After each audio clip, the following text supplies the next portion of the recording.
નમસ્કાર. આજે આપણે સ્તૂપ વિશે નવીન માહિતી જાણીએ.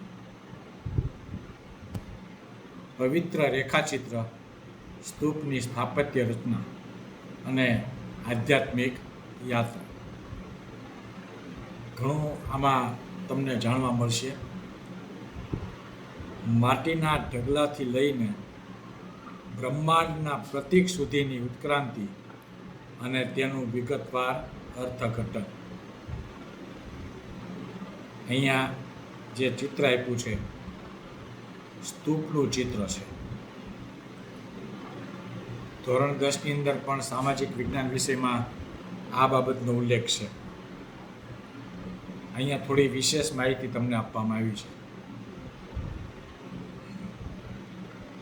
નેક્સ્ટ, સ્તૂપ માત્ર એક ઇમારત નથી, પરંતુ બ્રહ્માંડનું જીવંત પ્રતીક છે. જો અહીંયા માટીનો ઢગલો, પછી એમાંથી યાત્રા, જ્ઞાન પ્રાપ્તિની યાત્રા, આ સ્તૂપનું નિર્માણ. હવે અહીંયા જુઓ, સ્તૂપ શબ્દનો મૂળ અર્થ શિખા અથવા માથાનો ઉપરનો ભાગ એવો થાય છે. સ્તૂપ શબ્દનો અર્થ શરૂઆતમાં તે માત્ર ભગવાન બુદ્ધ અને મહાન સંતોના પવિત્ર અવશેષો સાચવવા માટેનો માટીનો ઢગલો હતો, પરંતુ સમય જતાં તે બૌદ્ધ ધર્મનું સૌથી શક્તિશાળી સ્થાપત્ય અને ધ્યાન કેન્દ્ર બની ગયું.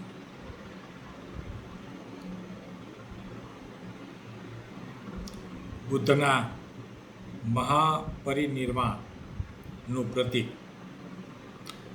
ધરતીથી આકાશ તરફની આધ્યાત્મિક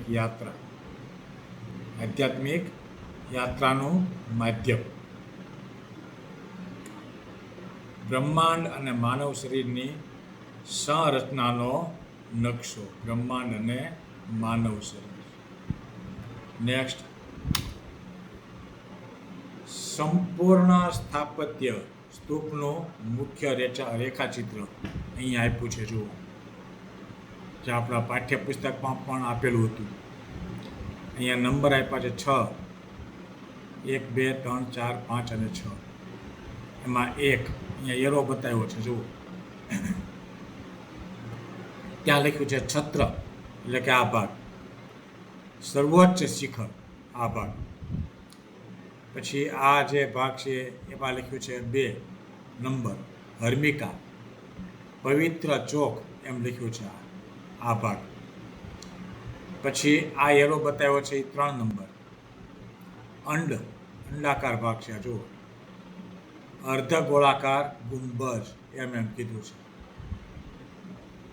પછી 4 નંબર આ જે ભાગ છે એ આ યષ્ટિ અને અસ્થિ કળશ.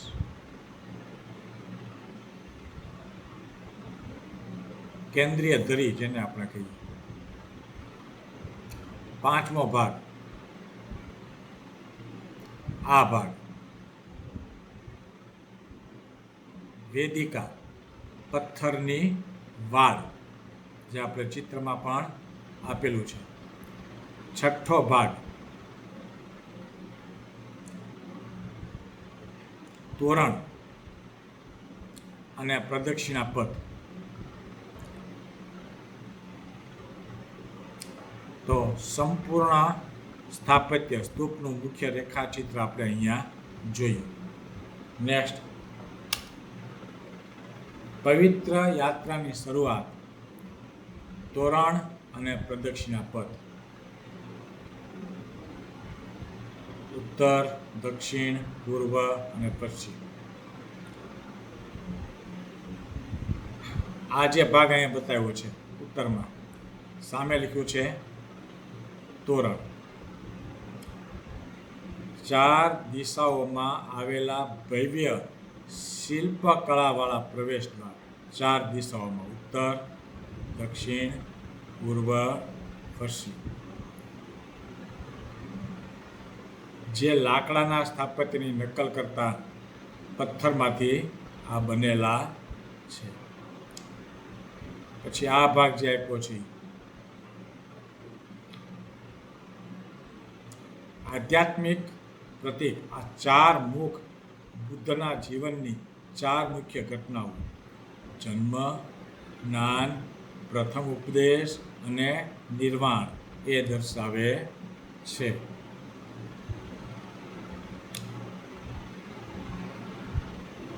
ત્યાર પછી પ્રદક્ષિણા પથ અહીંથી જે શરૂ થાય છે. આ તોરણની આપણે વાત કરી. ભૌતિક રચના: સ્તૂપની આસપાસ ફરવા માટેનો ગોળાકાર પથરીલો માર્ગ છે. આધ્યાત્મિક પ્રતીક: સૂર્યની જેમ જમણી બાજુથી ઘડિયાળની દિશામાં ફરવું એ બ્રહ્માંડના ચક્ર સાથે સુમેળ સાધવાનું પ્રતીક છે. નેક્સ્ટ, લૌકિક અને અલૌકિક વચ્ચેની સીમા, વેદિકા. હવે અહીંયા જોઈએ, અહીંયા નિશાની આપેલી છે, અહીંયા સમજૂતી આપેલી છે બંનેની. ભૌતિક રચના: વેદિકા એ સ્તૂપની આસપાસ આવેલી પથ્થરની રક્ષણાત્મક વાડ છે, જેને આપણે વેદિકા કહીએ છીએ.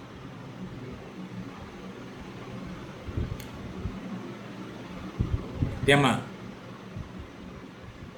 આડા અને ઊભા પથ્થરોને કોઈ પણ સિમેન્ટ વિના લાકડાની જેમ એકબીજામાં ફસાવીને ગોઠવવામાં આવે છે. જુઓ અહીંયા આ રીતે.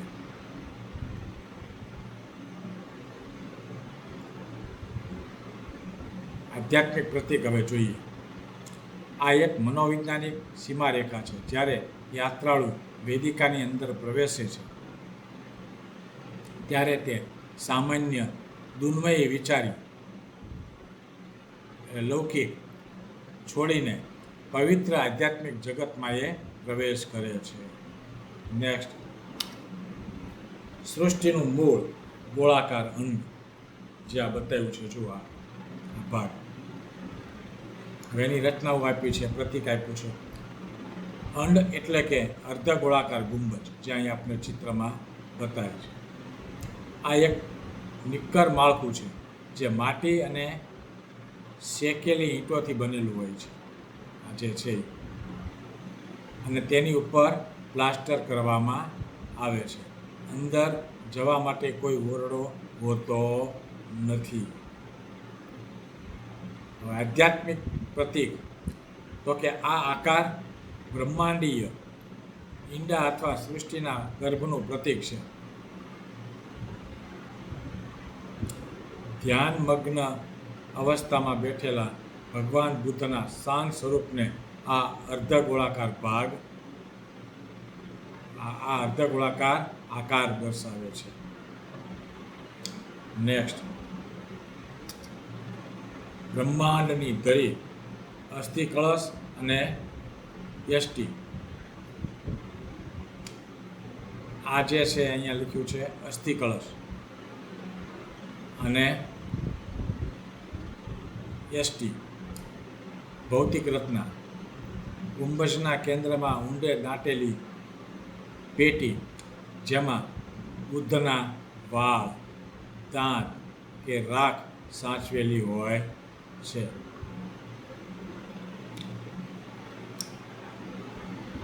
આ સ્તૂપનું જીવંત હૃદય છે જેમાંથી પવિત્ર ઉર્જા ઉત્પન્ન થાય છે. બહુ સરસ માહિતી આપી છે, સમજવા જેવી.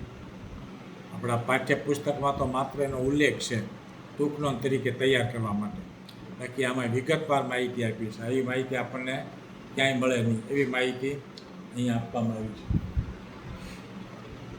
ભૌતિક રચનામાં જોઈએ, એક લાંબો લાકડાનો અથવા પથ્થરનો સ્તંભ જે સ્તૂપની મધ્યમાંથી પસાર થાય છે, જે અહીંયા ચિત્રમાં તમને દેખાય છે. આ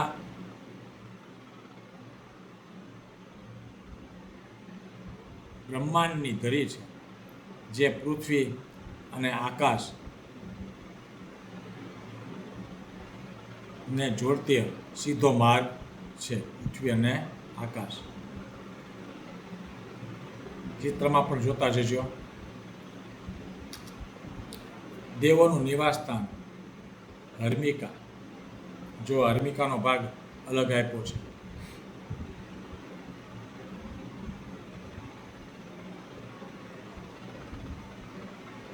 ભૌતિક રચના.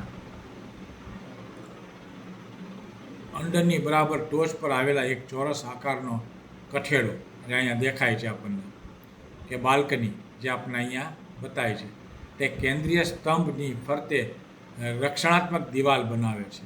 આ જે બતાય છે. હવે આધ્યાત્મિક પ્રતીકમાં જોઈએ. પ્રાચીન માન્યતા અનુસાર આ ચોરસ વિસ્તાર જે અહીં બતાવે છે એ દેવતાઓનું પવિત્ર નિવાસસ્થાન છે. તે પૃથ્વી પરના તત્વની ઉપર રહેલી શુદ્ધતા અને સ્વર્ગીય ચેતના દર્શાવે છે. ચોરસ આકાર સ્થિરતાનું પણ પ્રતીક ગણાય છે. સરસ માહિતી આપી છે આ બધી સમજવાની સ્તૂપની, જે આપણે ક્યારેય જાણી ન હોય એવી માહિતી આ આપવામાં આવી છે. સર્વોચ્ચ જ્ઞાન અને રક્ષણ છત્ર. જુઓ, ભૌતિક રચના. એસ્ટીની ટોચ પર ગોઠવાયેલ 3 ગોળાકાર પથ્થરના છત્રો, તેઓ કદમાં નીચેથી ઉપર તરફ નાના થતા જાય છે, જે અહીં આપણે બતાવે છે. ઉપરથી નીચે તરફ જો આ છે ને, આમ નીચેથી ઉપર તરફ જાય એમ નાના થતા જાય.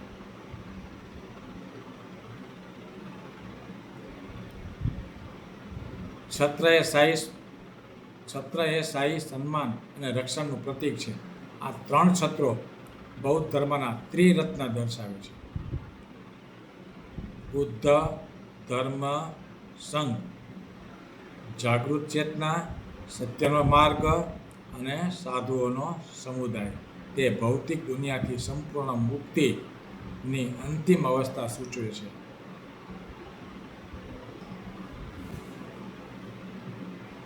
નેક્સ્ટ, અહીંયા ચાર્ટ આપ્યો છે નાનકડો સમજવા માટે. સ્થાપત્યનો ભાગ, એના આકાર બતાવ્યો છે. અહીંયા ચિત્ર આપ્યા છે. પંચમહાભૂતની વાત અહીં કરેલી છે.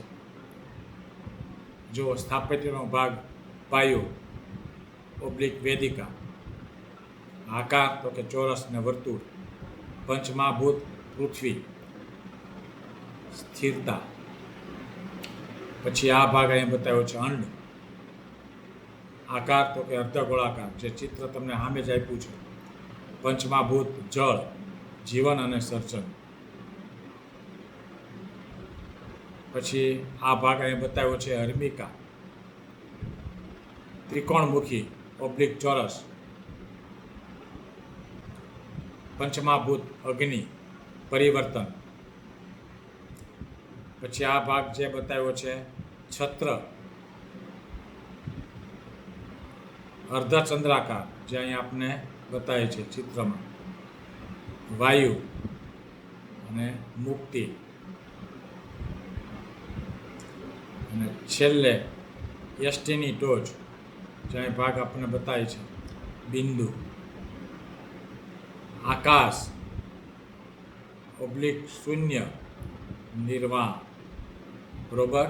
તો સ્થાપત્ય અને પંચમહાભૂત, ભૌતિક અને આધ્યાત્મિક સમન્વય, જે આપણને આમાં જોવા મળે છે. અને છેલ્લી સ્લાઇડ એન્ડ,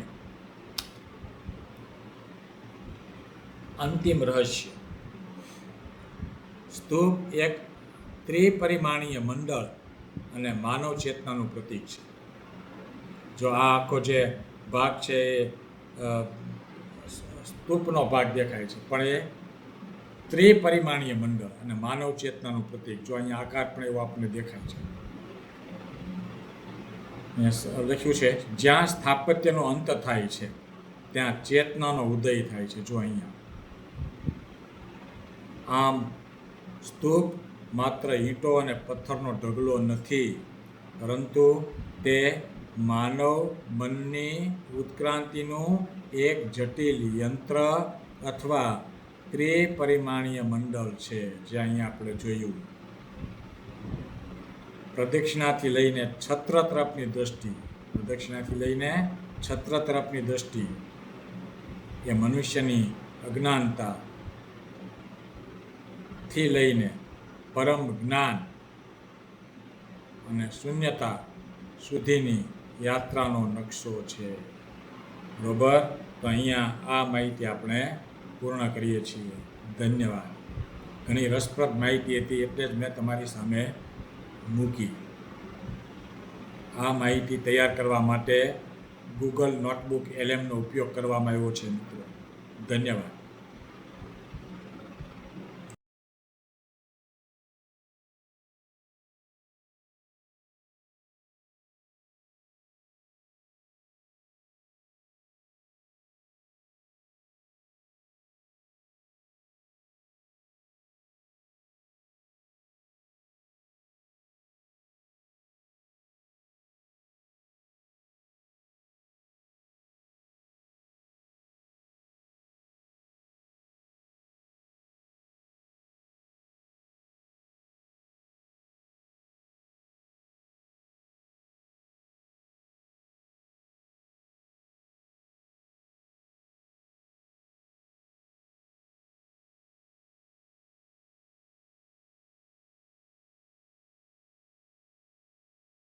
અવનવી ઐતિહાસિક અને ધાર્મિક માહિતી જાણવા માટે પાઠક સાહેબની આ યુટ્યુબ ચેનલ લાઇક અને સબસ્ક્રાઇબ કરો.